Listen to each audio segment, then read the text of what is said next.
Welcome back. We are back with another 2021 MLB Draft team preview. Today's team is my hometown Boston Red Sox.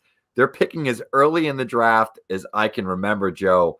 I'm excited. Pick 4. I don't really care about the big league team at all. I care about what kind of prospects we're going to get. So when the big league team is bad and they pick early, I get good prospects. All right, Joe, I'm going to kick it over to you. I know we've had some conversations. This is a system where it has certainly improved over the last year or two. They've added some sort of bits and pieces and some trades, but ultimately they need some star power outside of Tristan Casas really at the top, maybe Jeter Downs. Obviously, Jaron Duran's been a big development for them, but they need a big arm, in my opinion, or just a potential superstar. They have a lot of options that they can go there. Where do you think Boston ends up going? Well, it's interesting. This is going to be the second draft under Chaim Bloom. And as we know, Chaim Bloom, up the middle in Tampa, up the middle athletes, give me versatility, give me someone that we can mold into something, a big league regular. But with Boston, you have such a bigger budget, so you don't have to be that creative. So, but the interesting part is 2020 comes around and they go with Nick Yorke, which was the shocker of the draft. In an effort to save enough money to get Blaze Jordan in the 3rd round. So a little bit of creativity there. I don't think they go that route this year. I think it's going to be a much different draft for Boston. For me personally, and I think a lot of people would agree, the draft has tiers, right? And I think there's a tier 1 through 7. I think that those are kind of guys that stand out. For me, I think Boston's going to go with one of these prep shortstops. And the guy that I'm thinking Brady House, man. You and I have heard some rumblings that Brady House just continues to tick up and tick up and tick up on boards. And while Jack Leiter may be available to Boston at number 4, I think Brady House might be too good of an athlete to let them slip by. What do you think? Yeah, I think that House might be the right pick. I'd be excited to see Brady House. I wouldn't see him obviously for a few years up here. But I think the fan base would want Jack Leiter. If Jack Leiter is there, I think, he's famous enough.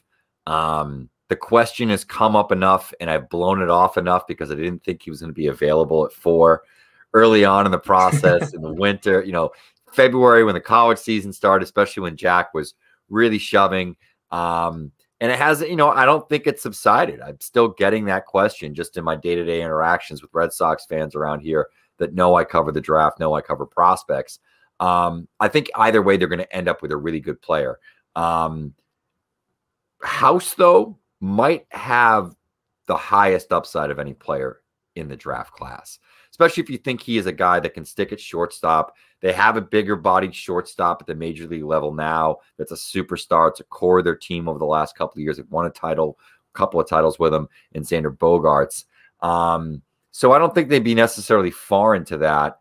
And I think it sort of fits that, Bloom mantra of they might be able to get House for a little bit less, maybe than they could get Leiter for at that spot.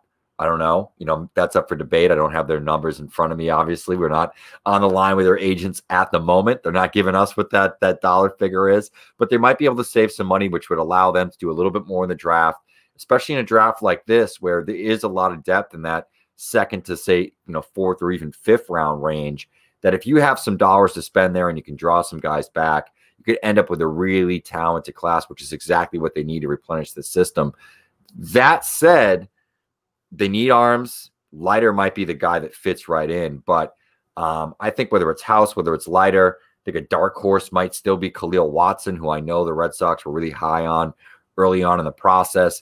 That wouldn't be a shocker. And I know that you and I have even kicked around if he's still available. I know he's getting 1-1 buzz now, but your boy Henry Davis. I don't think Davis would fit bad when you look at what the contract is for Christian Vasquez. And I know you never necessarily draft for need, but they have him at a cheap number for the next couple of years. It's a good backstop. Maybe they decide not to extend him. Davis looks like a guy that could move up relatively quickly, and his swing is tailor-made for the Green Monster and peppering those balls for double. I don't know there. So I don't know if the Green Monster has a big enough insurance policy for Henry Davis at Fenway. I just don't know if they can make. I don't know if they can make that work. But you're right. Having Henry Davis in Fenway, just denting the green monster night after night after night. And I think in talking with Davis, he just has the Red Sox build. You know, he has that personality. He has that gym rat. He has that me against the world mentality. I think he would fit in really, really well in Boston, and I think the fans would really endear to him quite nicely. Interesting little fact here that I wanted to kind of hit on before we finish up here with the Red Sox. Chaim Bloom actually had the 4th pick one time before with the Rays in 2017. He went with Brendan McKay, obviously a much different draft, but maybe that points you in the direction of Jack Leiter if he's on the board. But I think you hit the nail on the head right at the beginning of this preview, and that is the Red Sox need star power everywhere, right? Jeter Downs obviously represents some pretty decent upside, but they need a guy that can come in and really anchor that farm system. So I think I really think you hit the nail on the head, like I said. Kind of a quick last word here. Maybe is there a guy outside of the top 7 that you think it could be fun? Just kind of a wild card, if you will. I don't think this will happen, but it would be really fun to see Sal Frelick go there. But I just don't think that he has that kind of upside. I don't know if he was ever trending to the point that we thought he was going top 5. I think he was pushing the boundaries of that conversation. But to see a hometown boy from Lexington, Massachusetts, right down the road from Fenway Park, you know, you're talking probably 15 miles door to door from where he grew up, where he played his high school ball, played college baseball in Boston about 3 to 4 miles, might even be less than that, might be like 2 miles, a mile and a half from Fenway Park. So that would be a really fun one to me. There's actually, you know, it would be great to see a guy like Baez, you know, drop maybe into the 2nd round and allow them to take him there.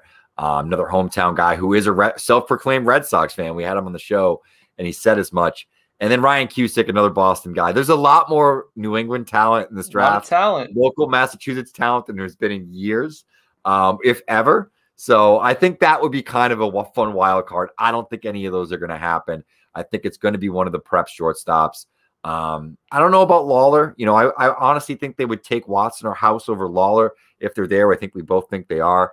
If they're not, maybe Lawler is in play too, right? And potentially maybe Mayer is in play if he's not taken in the top 3, like I think you and I both think he's going to be. So I don't think Mayer's going to be there. Could be another guy that could be in play. So there's a handful of names that are interesting, and I say the name outside of the top 7 conversation, whatever, is probably Sal Frelick, just because it'd be cool to see. Yeah, a little bit of fun. Maybe Jonathan Santucci in the 3rd or 4th round. Possibly. But, all right, on the record, Prospects Live, 5 weeks, 6 weeks before the draft. We got Brady House going to the Boston Red Sox. Tune in tomorrow. We'll have another one for you.